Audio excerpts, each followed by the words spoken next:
Welcome back to Celebrity Radio. It's Alex Belfield talking to some of the biggest stars and also some of my favourite people. And when the Piano Guy's brand new album landed through my doorstep the other day, I couldn't wait to put it on. It's different. It's had over 160 million views on YouTube. And the Piano Guy from the Piano Guys joins us now. Jon Schmidt, how are you? Good, how are you? What a great idea this is. Basically, you take really cool tunes, whether they're new or old, you put them together and create something totally unique. Congratulations. Yeah, you know, one thing that I think really sets us apart in the Piano Guys, strangely enough, is our cellist. And we have an awkward name, the Piano Guys, because it started off as a piano store and the name of the store was the Piano Guys. And the owner wanted to, he was a marketing genius, and he wanted to show his pianos in all of these crazy places. And he had me come in as a piano artist to film these videos. But when we brought Steve into the picture, who's our cellist, I think that's when things really got cool, because he uses an electric cello with loop pedals and effects boxes, and even plays with a kick drum. And it's a texture that's different than anything anyone's ever seen before. And when he gets done with the song, he's put down 80 cello tracks with his cellos, and it's a one-man symphony with a really unique sound. It's a massive sound that you've created, and I imagine live that's really the place to hear it, because your stuff, as I said earlier, it's got sort of that anthemic feel about it, hasn't it? Yes, and it's something that cannot be duplicated by any other cellist. If we got 50 cellists to come and give them all an electric cello and an effects box and a kick drum and a loop pedal, number one, I don't know if any cellist in the world would be able to pull it off like Steve. He's really created textures, invented new textures, new ways of playing. How did you get to the point where you'd had these 155 million people clicking on your songs to listen to them? I mean, it's an amazing achievement, isn't it? We really feel like we had a lot of components and elements come together just at the perfect time in history. One thing that was in place was I had a solo career behind me, under my belt, for about 20 years with a fan base that we could go to help launch things.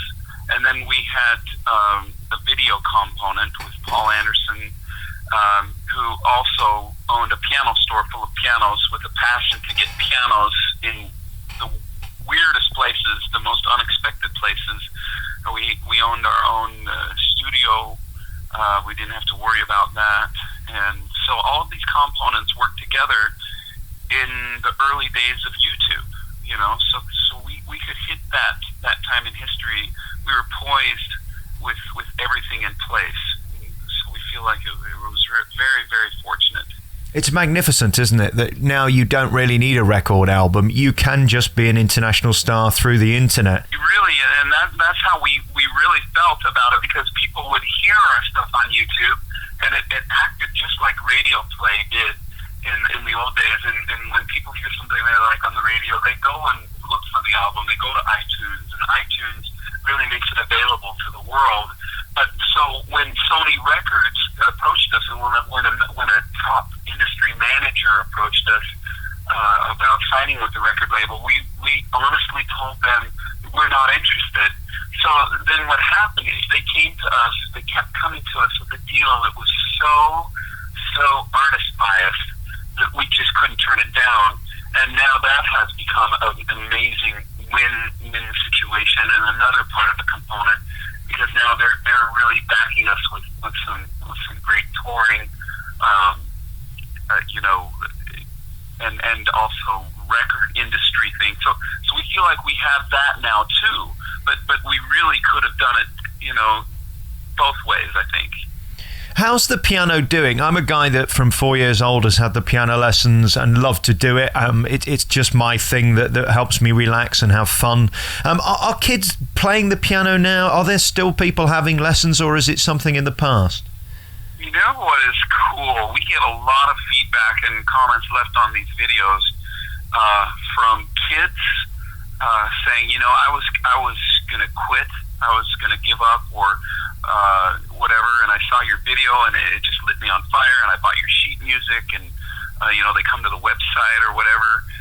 We get comments from parents that say, man, you lit our kids on fire, or our kids are begging to take cello lessons or piano lessons. We get a lot of comments from complaints actually from orchestra teachers that say, our cello section, we don't have enough cellos for all the kids that want to play the cello. So we really get this sense that people are still playing, and that also we're helping to start a real instrumental movement of sorts. I hate to sound like lame to say that, but that's just the sense we're getting.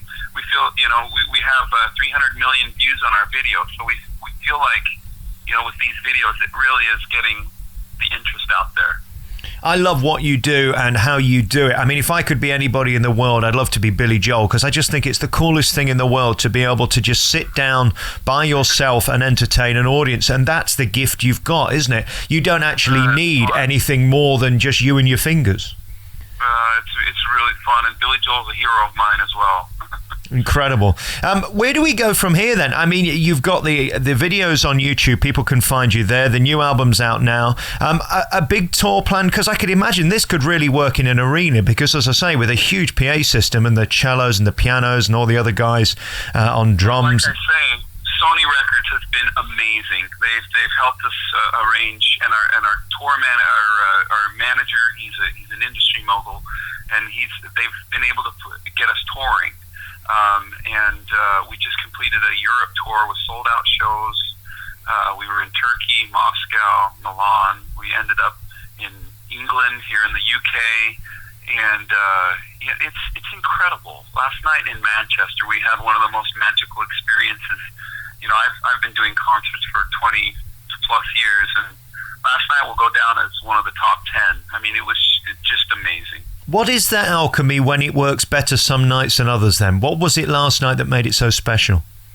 The hall was just beautiful. It was this 2,400 seat hall, but everybody felt just close to us. And in the front 10 rows seemed to be just rabid fans. So we felt this just enormous energy just right next to us, and just felt surrounded. And just everything just feeds off each other, and it just becomes this amazing experience. I suppose here in the UK, the big thing that broke you through was the Thomson Holidays TV ad. They used Simon and the Ogre, didn't they? And again, that kind of endorsement can't hurt, because people are then curious. Last Christmas, I don't know whether you know, but we had the John Lewis adverts, which were the most viewed adverts in history in Britain. More interesting than the actual programs that were in between them. People were tuning in to watch adverts. They've become a business in their own right, haven't they? We've had a lot of people say they found us through the Simon, that Thomson advertisement, for Thomson Holidays. So that's been huge. That's interesting, isn't it? How you create something new, because let's face it, you're using pianos that were invented quite a few years ago. The cello's a relatively old instrument, but you're making it new, and I suppose that's what's important. You've got to make it cool to get the kids interested. That's how that's our goal. We love to take old and make it hip, and take hip and throw some old. People are loving it. Absolutely. Well, I love listening to this CD. You open with Titanium, which of course is such a huge hit over here, and you do it so wonderfully. You put it with Pavane, which again fits brilliantly. How do you think of that, taking an absolutely modern tune and putting it with something very old and combining it to sound completely original? When we start with we start and focus on the original tune that we like, and sometimes it just stays true to the original tune. Not all of the tunes have classical elements, but more often than not, our classical background. Steve and I both have classical training, and the classical background comes through. Or we think of a tune that we have grown to love from the classics, and we think, wow, that fits perfectly. Listen how perfectly that fits here, and whenever that happens, it feels like a real gold mine. But it's amazing. More often than not, we find just a classical gem that just fits perfectly one of these modern tunes that our kids have told us to check out. I thought your version of 1,000 Years was tremendous, and Bring Him Home is always beautiful. Congratulations on this new album. It's out now. Over the Rainbow's featured on it, The Cello Wars, of course, Moonlight. As I say, 1,000 Years is just beautiful, and What Makes You Beautiful is also on this brand new album by the Piano Guys. It's in your stores now and available on iTunes and places like that. Congratulations, Jon Schmidt, on coming up with something new and brilliant. Thanks for coming on the show, and I hope to see you live soon. Come to Nottingham, and I'll definitely come and see you, because this is a show worth seeing. I just know it. Thank you. Thank you so much.